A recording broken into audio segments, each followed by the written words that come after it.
The Cause of the American War for Independence by Kareem Hamada.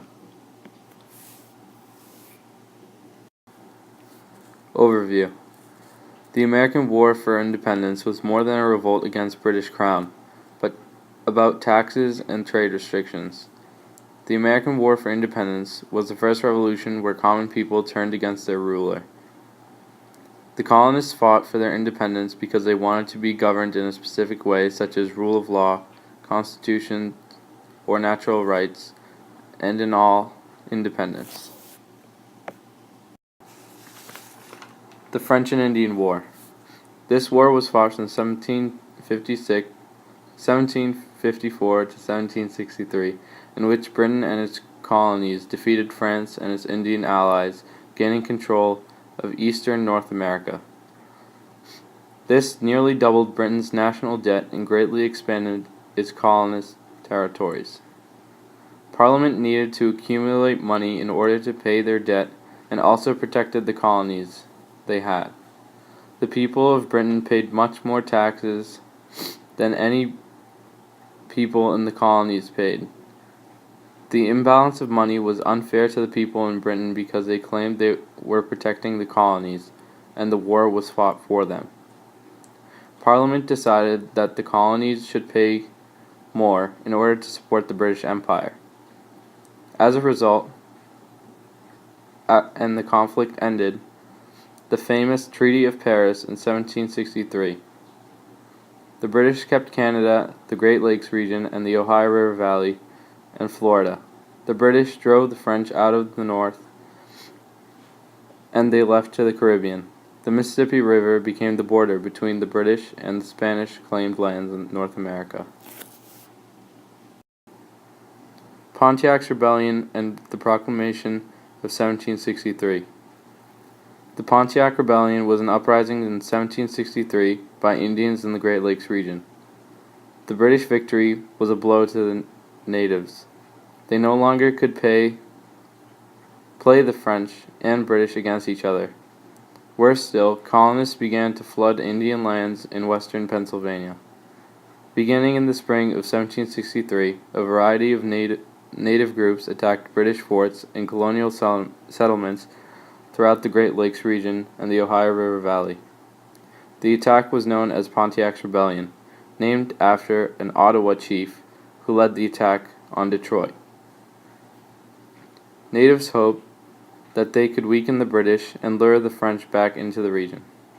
Unfortunately, they failed to capture the three largest British forces posts in the region. Proclamation of 1763 ordered the colonial settlers remained east of the Appalachians. As you can see, this is the document.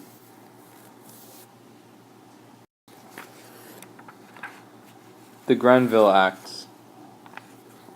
The Grenville Acts were a combination of acts that took place, one of which was the Sugar Acts.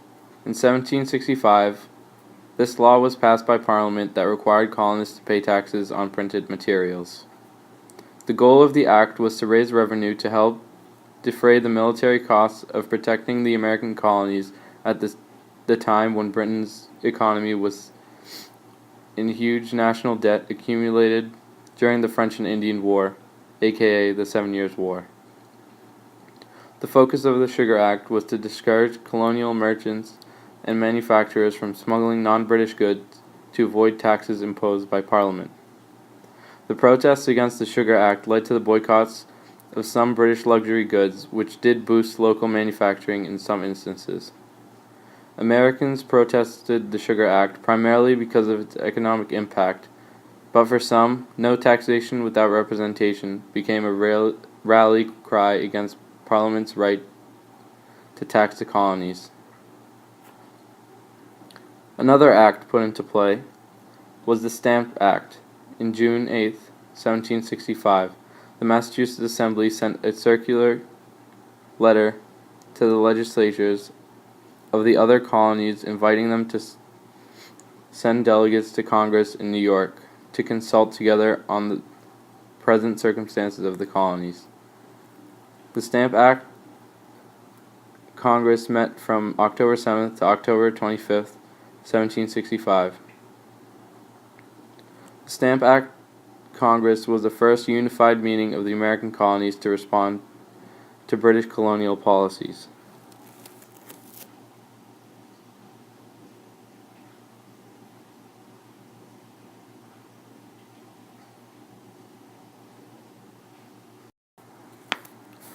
Sons and Daughters of Liberty. The Sons and Daughters of Liberty were started in Boston, Massachusetts in protest of the Stamp Act of 1765. The Sons of Liberty was an organization of patriots that was created in the 13 American colonies. The secret society was formed to protect the rights of colonists and to fight the abuses of taxation by the British government. The unifying name helped to promote intercolonial efforts against Parliament and the Crown's actions. Their motto became, "No taxation without representation." The Daughters of Liberty aren't really heard of and are forgotten. We can remember them by the Daughters of Liberty were women who displayed their patriotism by participating in boycotts of British goods following the passage of the Townshend Acts. These two groups had very strong reactions against government. They burned down tax collectors' offices and destroyed the lieutenant governor's house. On the American side, the reaction to the Stamp Act led to be granted tax collectors and other government officials military protection. The Sons of Liberty got Parliament to repeal the Stamp Act in the end.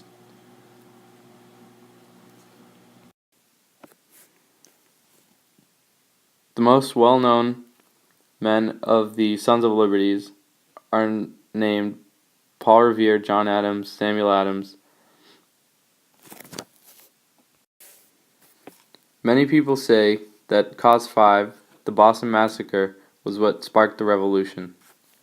The Boston Massacre was the killing of 5 colonists by British regulars on March 5, 1770.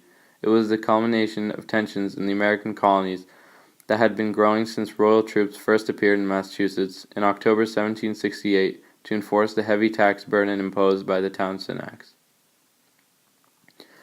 Tense relations between the population and the soldiers, a mob formed around a British sentry, a guard, who was subject to verbal abuse and harassment. He was eventually supported by 8 additional soldiers who were subjected to verbal threats and thrown objects. They fired into the crowd without orders, instantly killing 3 people and wounding others. 2 more people died later of wounds sustained in the incident. Colonists objected that the Townshend Acts were a violation of natural rights and constitutional rights of British subjects in the colonies. The Parliament still needs to lay off debts. The Townshend Acts, money, indirect tax on lead, paper, and other goods, and it was enforced on American colonists. The Boston Tea Party was an act planned by the Sons of Liberty, December 16, 1773. On the night of December 16, 1773, Samuel Adams and the Sons of Liberty boarded 3 ships in the Boston harbor and threw 342 chests of tea, today worth $4 million worth of tea, overboard, and this resulted in the passage of the Punitive Coercive Acts in 1774 and pushed the two sides closer to war. The Boston Tea Party, initially referred to by John Adams as the destruction of tea in Boston, was political protest by the Sons of Liberty in Boston on December 16th. The demonstrators, some disguised as American Indians, destroyed the entire shipment of tea by the East India Company in defiance of the Tea Act of May 10, 1773. The key people and leaders of the event were Samuel Adams, the Sons of Liberty, East India Trading Company. The goal was to protest British Parliament's unfair tax on tea. Once again, It comes back to the phrase, no taxation without representation. The method they used was throwing tea into the harbor, which is pretty obvious, as you can see in the picture. The intolerable acts. The Suffolk Resolves, coercive acts, quartering acts, and the impact on today. In defiance of the ban on town meetings, delegates from the towns of Suffolk County, Massachusetts, including Boston, met at private homes in Dedham on September 6, 1774, and in Milton on September 9th to plan resistance against the coercive acts. The coercive acts, known in America as the Intolerable Acts, were passed by the British Parliament in 1774 as punishment for the destruction during the Boston Tea Party, a violent reaction to the British tea tax of 1773. There was a series of events that led up to this moment. The Quartering Acts, which allowed royal troops to stay in houses or empty buildings if barracks were not available, which was very rare. The Suffolk Resolves impact on today. The Suffolk Resolves was a declaration made in September 1774 by the leaders of Suffolk County, Massachusetts, of which Boston is the major city. The convention that adopted them first met at the Woodward Tavern in Dedham, which is today the site of Norfolk County Courthouse. The resolves were recognized by statesman Edmund Burke as a major development in colonial animosity, leading to adoption of the United States Declaration of Independence from Great Britain in 1776, and he urged British conciliation with the American colonies to little effect.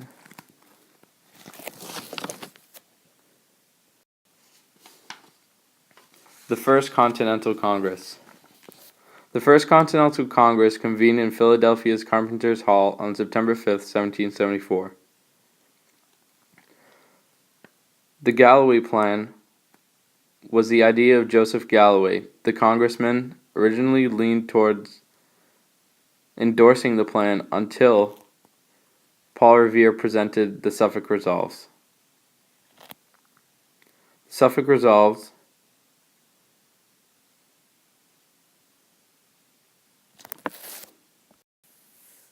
drafted at a meeting in Suffolk County, Massachusetts, was much more radical than the Galloway Plan. It imposed, among other things, establishing a free state of Massachusetts until Parliament repealed the coercive acts, boycotting trade with Britain, and arming the local militia in Massachusetts. Before adjourning, Congress agreed to meet again in the spring of 1775 if Great Britain had not addressed their complaints. British response to the actions of the First Continental Congress made war nearly inevitable. March 30th, 1775, Parliament passed the New England Restraining Act, which prohibited the New England colonies from trading with any other country than Great Britain. The act also New England fishermen access to the waters of the Newfoundland and Nova Scotia. The Battle of Lexington and Concord.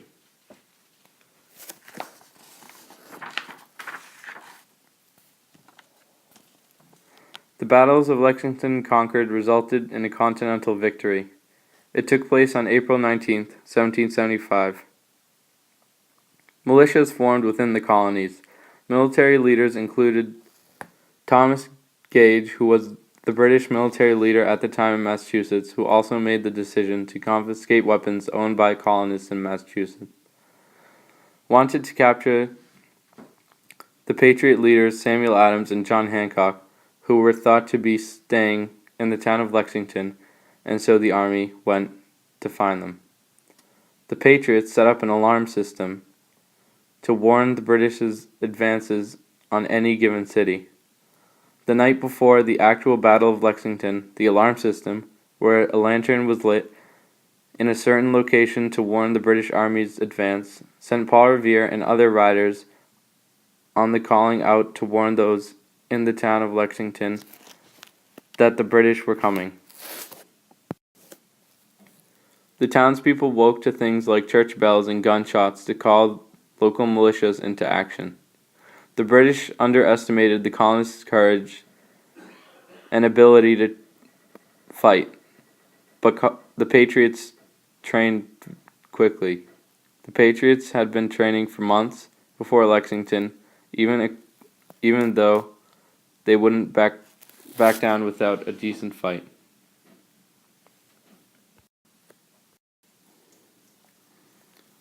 The final cause, the Second Continental Congress and the Declaration of Independence. The Second Continental Congress convened in Philadelphia's Independence Hall on May 10, 1775. By the time Congress had convened, hostilities between Great Britain and American colonies had already begun. The battles of Concord and Lexington, Massachusetts, in April 1775. Congress created the Continental Army on June 14, 1775, and named George Washington as Commander-in-Chief, who later would become President of the United States.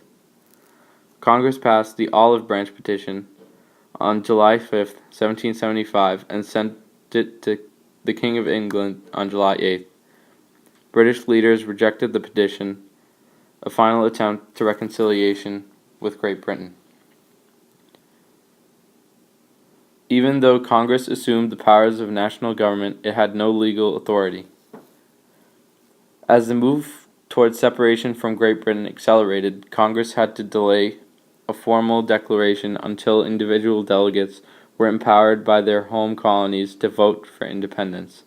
Congress passed a resolution on May 10, 1776, urging each state to do so.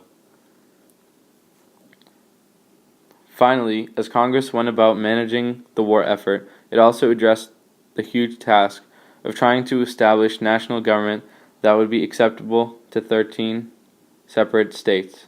Congress passed the Articles of Confederation on November 15, 1777, and sent the document to the separate states for ratification. It took more than 3 years for all 13 colonies to ratify the document. The new nation was formed, and the delegates to the Second Continental Congress officially met as the Congress of Confederation on March 2, 1781, the day after Maryland delegates became the last to sign the Articles of Confederation.